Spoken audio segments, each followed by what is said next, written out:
Hello and welcome to Talent Acquisition Trends and Strategy. I'm your host, James Mackey, and today we are joined by Jessica Mayo. Jessica, welcome to the show. Hi, thanks for having me. Yeah, we're pumped to have you here, and I've already really enjoyed kind of our prep call to the show, so I know we got some really cool topics to dive into today. Before we do, could you please just give us a little bit of insight into your background and the talent acquisition org you're currently running, just so we can understand your perspective and where you're coming from in this conversation? Yeah, sure. So I have been in talent acquisition almost 20 years. I started in the staffing world at Robert Half was my first foray into that area, and just fell in love with recruiting and talent acquisition. I love it. It's exactly where I was meant to be. It's super fun and interesting and challenging. So it's great. I work right now for a consulting firm called RGP. We're a global organization. We have about 5,000 employees total, including our consultants, and work with 2,400 or so clients globally. And we are a human capital firm that help clients connect with the right talent at the right time. So we support them around project-based work in accounting and finance and supply chain, human capital, information management, those sorts of areas. It's a very flexible model, and our consultants really enjoy the work because they are able to kind of author their career, and there's a lot of choice involved in it, which is really very interesting to people, especially nowadays, and seems to be a big driver for why people want to join the organization. For sure. And y'all are publicly traded, right? We are. Yep, we are publicly traded. We've had I think like 6 quarters in a row of growth, and are in a really good place right now. Yeah, it's exciting. Yeah, that's really cool. So yeah, I really want to talk to you about return to office. That's something that's really, I don't know, coming to the surface right now. There's certainly a lot of news about it. I don't know how many companies are really doing it, or if it's one of those things where we're just seeing like a big splash in the news, or they'll like headline something that doesn't necessarily represent the majority of the market. Just kind of like LinkedIn news and layoffs. But anyways, yeah, I think it's we are starting to see more of it for sure, right? And we start to see, like, Apple's taking heat. Right now, tech workers are kind of fighting back, which I feel like tech workers are going to fight back more than the general population, because they're just so in demand, and unemployment's like 1.7% for tech. So they kind of have that leverage to do so. But Goldman Sachs just came out saying that they're requiring 100% back in office. So it's something that we're seeing, and there are some stats and some studies that are pointing to benefits of in office, which we can also get into. But I just wanted to kind of get your high level philosophy on return to office, what you're thinking, and then what do you think most companies' strategies should be when thinking about this topic? So I'll kind of hand it over, and we can just kind of flow in back and forth, but curious to get your thoughts here. Yeah, that sounds good. So to go to what you asked first, like, is it really happening, or is it, just a bunch of media hype? It is absolutely happening. A lot of companies are asking people back to work. I would say what we have seen as far as our clients asking back continually, the reason that my organization has to go out and find new consultants is because we don't have enough people that are willing to go on site for the client demand. So at the end of the day, there are a lot of clients asking for it, but there are still a tremendous amount of people out there that are allowing, at minimum, hybrid, but really still 100% remote. Lots and lots and lots of companies offering 100% remote. So, what we really see in our talent base, and what I see from the articles that I read and everything out there on it, is that people really want flexibility. We all went home during COVID, right? And we all did our jobs and everything went great. And now these people, the CEOs, the organization, the corporate, whoever, wants people back, and they're not willing to go back. They've gotten used to putting their kid on the bus in the morning and going and working out at lunch and getting all of their work done with a much better work-life balance. And they're just simply not willing to give it up again. So, I know personally myself, I'm not going to work in the office 5 days a week. I live in a suburb. I would have to commute in. My office here in the Houston market is about a 45-minute commute in good traffic. And, I'm not going to drive that every day ever again. So I'll go in for like lunch or a happy hour or, brunch or some other event that's fun and interesting and collaborative. And that's what we really see. We see a lot of people when they want to come in, they want to come in for culture. They want to come in for collaboration. They want to come in for that sort of thing. In fact, I don't know if I made this up or if somebody told me it, but at RGP, we're like, stay home for the work, come in for the culture. So it's really like, don't come in and sit in your office and sit on meetings all day. That you can do that at your house. Come in if you're going to be able to communicate and join up with people and really collaborate and get that thing that you can't get sitting in your office at home. But Jessica, the issue is that Forbes just published an article saying that research has demonstrated if we don't have adequate face-to-face time, we experience declines in well-being, increases in disease, and reduced lifespans. This is Forbes article explaining why people should go back in office, by the way. They recently published. Technology helps us connect, but is inadequate because we can't read nonverbal cues as well as we can't read in a person. I feel like that's a really weird point to put back to reducing lifespans. Like they just kind of like, they just claim it's reducing lifespans, then immediately go into like nonverbal cues. Like it just seems like totally different. Like, okay, if it really reduces lifespan, why are you saying anything else? Like, why isn't that the cool? So this is what Forbes said literally less than like a month or two ago, and you know, talking about this topic.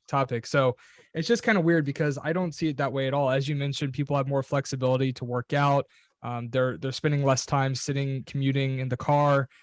They're spending more time being able to do things that they want, work on hobbies, getting that time back, interacting with family, talking about face-to-face time. They have more face-to-face time with their kids. Like I find this article pretty.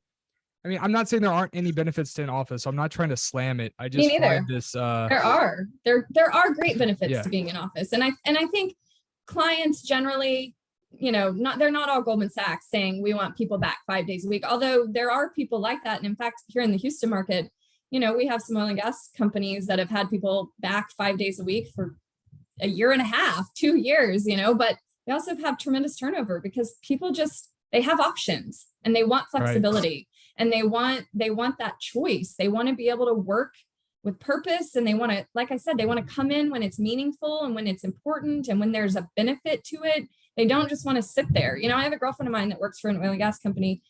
She literally, their rule is like, if anybody's on video, then they all have to be in their offices for like the meeting. They can't like be in a conference room while some people are on video. So and some people work here and there, whatever. Anyway, half the time she literally sits in her office on a Zoom meeting with other people that are in the office. And it's just bananas. Like she drove 30 minutes to do that. You know, she could do that at her house. And yeah, that's bad. That's bad leadership. I mean, I just don't get it. I don't either. Goldman's, it's kind of nuts though. Like they're, you know, I guess they're also getting heat for lifting all COVID protocols. Which some people are upset about, right? And they're just saying that the risk of severe illness is significantly less. But they're just saying that they want to lead the charge in full return to office. So that's just interesting. It's a brave move on their part. I'll give them that. You know, I think right now we're having a power play, a struggle between the employer and the employee that we've literally never experienced. The person with the power has always been the employer in the history of time. It's always been the employer. But now there is a talent shortage. It is, even with this economic downturn, I said I wasn't going to use the R word. So, you know, with whatever's happening with the economy, there's still a labor shortage. There are still nearly 2 jobs available for every person that's looking for work. So it's just, there are not enough people out there. So it's a bold move to say, we want people back in 5 days a week when the employee has very clearly said, we're not interested in that as a whole. Right. Well, what's really interesting about it is that I feel like employers are thinking to themselves, like they've been so fed up with all the, you know, needing to convert to such an employee driven market over the past couple of years that I think some CEOs behind the scenes are kind of like saying like, you know, F you 25-year-old, we want you to, you know, we're taking our power back. Yeah. And I think they're miscalculating because basically what they're saying is, okay, now the markets are contracting. So the power is coming back to us, but we're looking at That's a not what situation. statistics are saying. Yeah. Right. I mean, we're looking at a situation with the economy that we literally have not seen before. If we're in a recession, it's unlike, anything else we've ever seen because of unemployment rates. I think at a macro level in the US, 3 point something, in Right. tech 1.7 as of Right. July. So it's just not like what we've seen in the past. So unless you're gonna like truly just increase salary significantly more than the market average, where you can provide people, I would say 30% plus of what they're going to get anywhere else, it's just not going to be an effective strategy. And I'm wondering if it's like, remember in 2020 when people were trying to return to the office too soon, and there Yeah. was all this back and forth of like, no, we're going to return to the office in October. Oh wait, we're going to return to the office in November. And they just did that. And then their employees were just like, this is dumb. We're just going to go work somewhere else. I'm Yeah. wondering if that's going to kind of happen here, where they're going to like end up backpedaling and saying, okay, maybe not full time, maybe part time, or hey, maybe like, and just start. Because I wonder if it's really aggressive to go from full remote to full in office. It really is. That's why I said, I mean, it's brave. It's definitely a bold choice. So we will see how it plays out for them. Financial services is one of our largest industries that we support at RGP. And so we work with Goldman, we work with several other large companies like them. They're the first to make that strong of a stance. We work with a lot of high tech companies on the West Coast too. And I had said probably like 2 months ago, I was like, they're going to have to get a conglomeration of all of them together and be like, look, if you want to work in financial services, you got to be on site to make this work. It can't just be just Goldman, because you know who's going to pick them up? All the other financial services companies that aren't making them be on site will be like, ooh, right. This is our opportunity. Call on Goldman's people, because they still want the flexibility and the choice. And there's still options. There's tons of opportunity out there for good talent, especially in professional services. For sure. For sure. Yeah, I mean, I know, and definitely in tech, return to office is getting a lot of heat.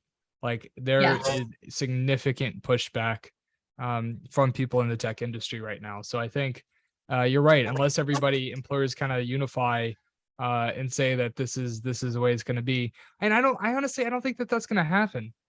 I don't either. I really don't, because I mean, enough companies are going to be like, I'm going to use this as an advantage. Right. And basically what these tech companies have then is just saying like, our mission is such, our brand and our mission is, we're changing the way the world does X, right? Right. And so that's how they have to find. And honestly, I feel like there is a segment of the market that will buy into that. Like there's people who want to work for Tesla or SpaceX or, or Apple, right? I mean, there's just people that are going to be inspired by that, and they're going to be willing to make that sacrifice.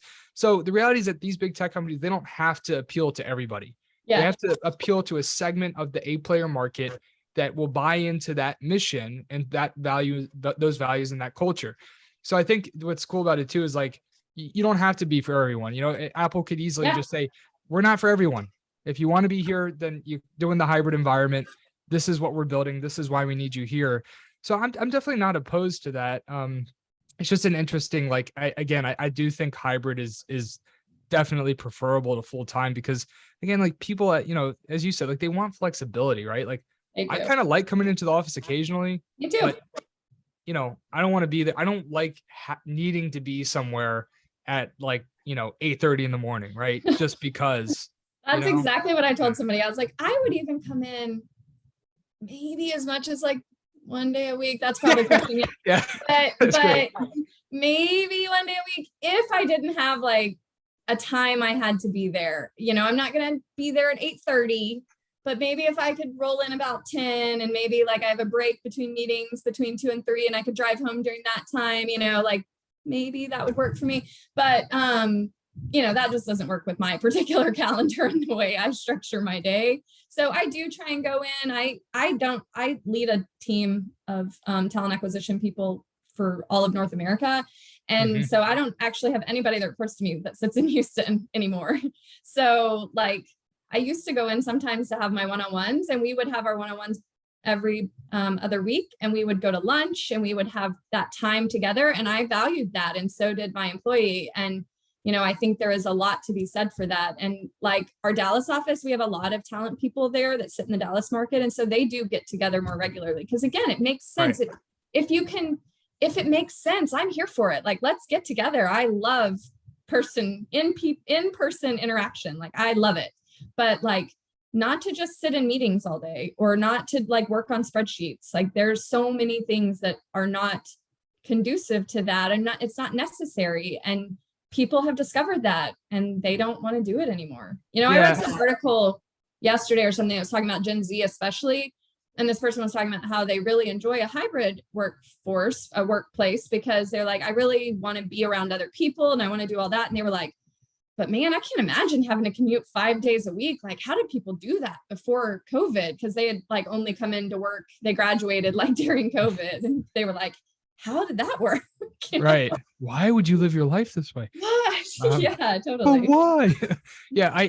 So it's funny. So I'm reading this Forbes article some more, and it says research from MIT found when people were in physical proximity, they were 3 times as collaborative and saw greater output in academic papers and patents. Harvard found when researchers were in closer proximity, their academic papers were higher quality.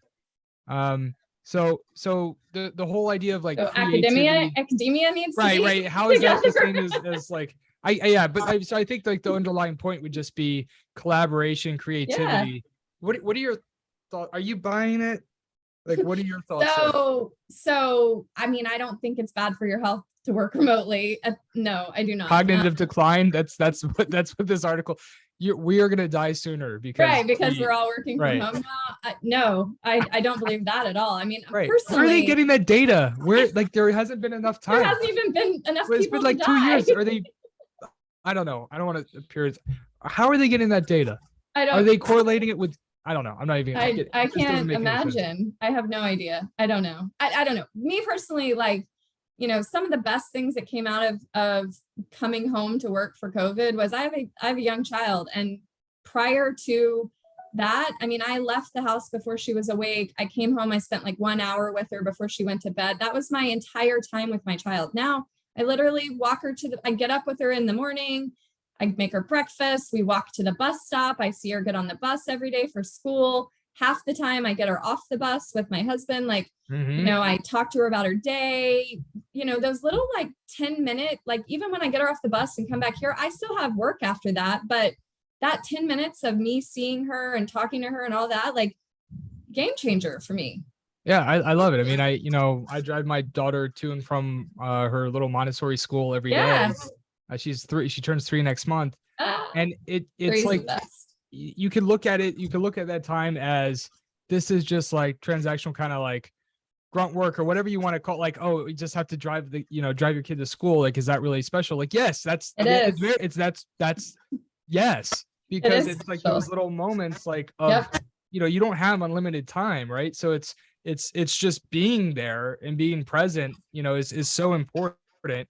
And I think, one of the like things I think there's some validity to, is from a relationship building perspective. It changes that remote work changes that in good and bad ways. I think in good ways it probably does. There's probably less bias if somebody has a stronger in-person relationship. There was plenty of studies that said that they were going to be more likely to receive a promotion, and I think it kind of levels the playing field when everybody's remote. It shouldn't be this kind of based on friendship or based on a concept of like a work family or anything. It should be based on performance metrics that are clearly defined, and clearly defined career progression. I think the downside though is maybe a little less empathy, right? If you don't have those relationships in place, maybe it's like if you're not seeing people in person, the relationships aren't as deep. I don't know. I mean, what are your thoughts on that? Do you feel like empathy might take a hit? I really don't. I have so enjoyed, and I may be in the minority here. I know people are like, you're dumb, but I have loved like the peek at people's personal lives that we have had with this virtual world that we never had before. It's not unusual for my kid to get off the bus and come in here and talk to me for a minute and give me a hug and say hi to people on the screen. Or, I have a very old cat and a very old dog, and it's super common that they're here with me. And I love that. And I think that allows me to connect with my team differently than I did before. Same thing. I see their families. I see their kids. I know them in a way that I knew them in a different way before. It wasn't like I didn't Right. know things about them, but I, maybe hadn't met their children. And especially we have started hiring, which has been great.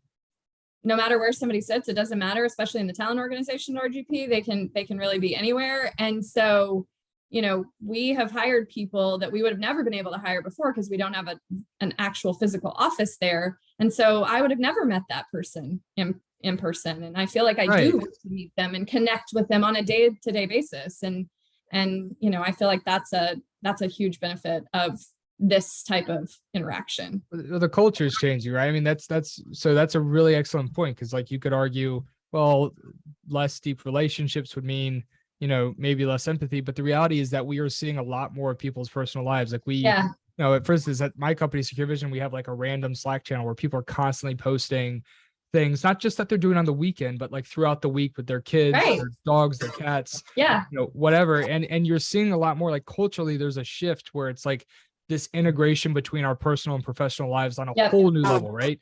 I totally agree. Yeah. And so that creates I know more about my team. I mean, so I think that's definitely, that makes a lot of sense to me.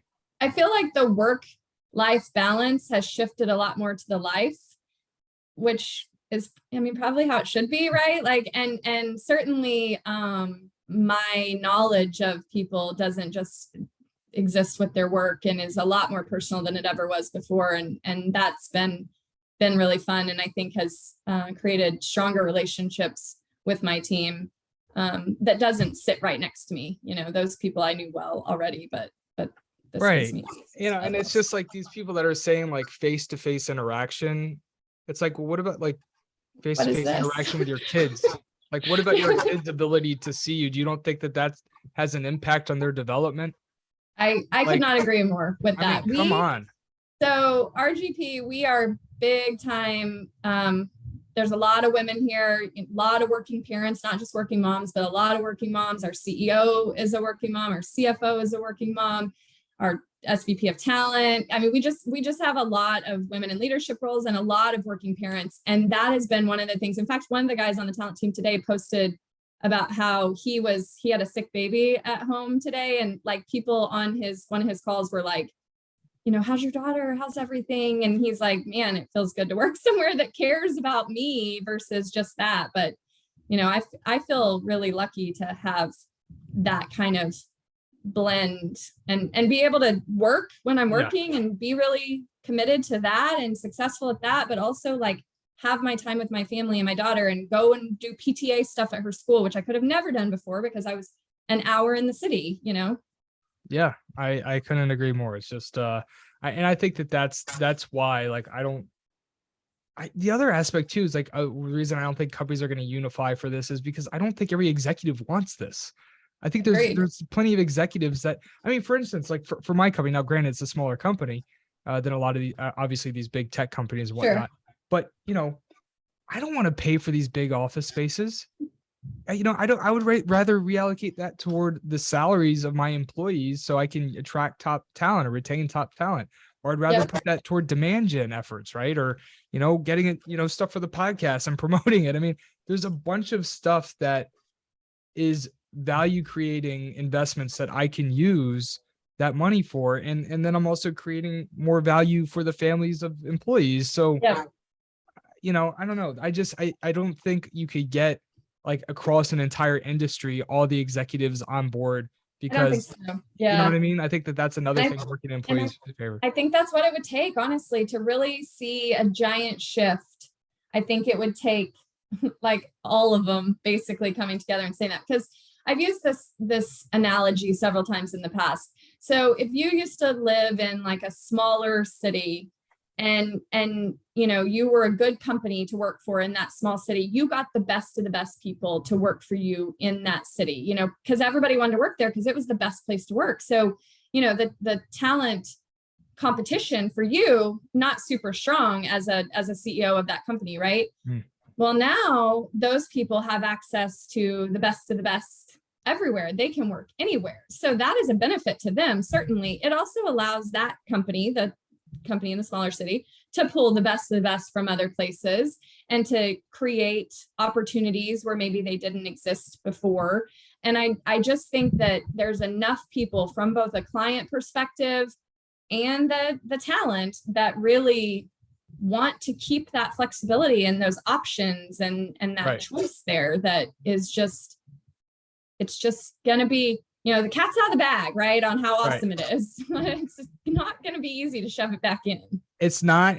But I will say the other factor is the unemployment rate, right? Like unemployment's super low right now. That gives employees, which I think is kind of a potentially an issue with the companies that are being too strict on return to office, is that I think there should be consideration for an unemployment rate when making these types of decisions. And I just find it a little bit odd to take a really hard stance on this when unemployment's like, pretty much the lowest it's ever been. So I think, look, if we were looking at like a 5-6% unemployment rate, right, then employers really do have more power to say like, you're coming in office, like, but now it's odd, right? It's odd to, the timing's time to take it. odd. Yeah. Maybe Goldman is probably banking on the fact that there is this economic downturn, and that's going to push the same general things that it usually does, which is unemployment up, and people looking for a big established name like a Goldman to work for if they are making changes, and there is something to be said for that. Some people do really want that strength of a name like that. But really, what we have found as a firm is that more and more and more people aren't as impressed by that sort of thing anymore, as far as like, it's still a resume builder, right? It still looks good. Sure. But what they really want is they want purposeful work. They want interesting work. They want projects that are meaningful and that add to their skill set and give them that ability to feel successful at what it is, and where it isn't as important, especially with our work. We work with lots and lots of very big companies. We work with like 85% of the Fortune 100 companies. Yeah. So we work with a lot of big names, but people really like our model because they're able to come in and do cool projects and then like leave and go do another cool project somewhere else. And so that flexibility and that choice and all of that really plays a big part of why they choose to work for us. And they get to kind of have the best of both those worlds. For sure. Well, I'd really love to speak with the chief revenue officer at your company. Yeah. That would just be so cool. 85% of Fortune 100. Yep. I want to learn how to do that. Yep. It's he's his impressive. name. Well, so we have a SVP of revenue named Scott McGuire, and then our COO is named Tim Brackney, and he is an awesome guy, great, just super sales guy, and really awesome person, genuinely good dude. So yeah, it's really incredible. Connect with either one of them. They're great guys. Yeah, I would love to. Yeah, one of the coolest conversations I ever had just on that, I had a chance to speak with the first chief sales officer of Accenture. Cool. A few months ago.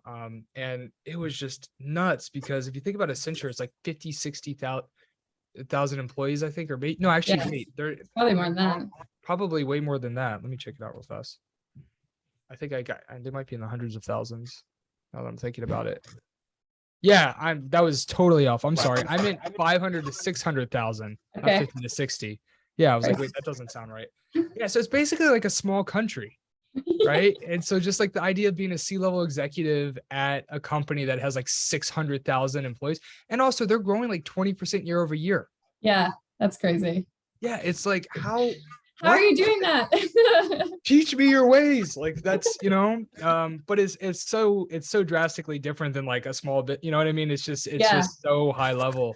But that was just incredible to see people that are operating at like that level is pretty nuts. Yeah. I think a big, when I think of like thinking about RGT's success and what we do well, I think one of the things we do really well is we know what we do, and we try and really stay in the fairway of what we do. So we're not like just searching out business and anything. We try and really stay there. And so I think another interesting, impactful statistic is like we have had our top 100 clients, 75% of them have stayed over the past 5 years. So when we get in businesses, like they stay with us year after year because we tell them what we're going to do. We do what we say. You know, we operate with integrity. Our consultants are really, really good at what they do. Our people are good. Back to basics. Yeah, totally. Right? I mean, it's not rocket science. Right. It's the rocket science is being able to do that well at scale. Like Yes.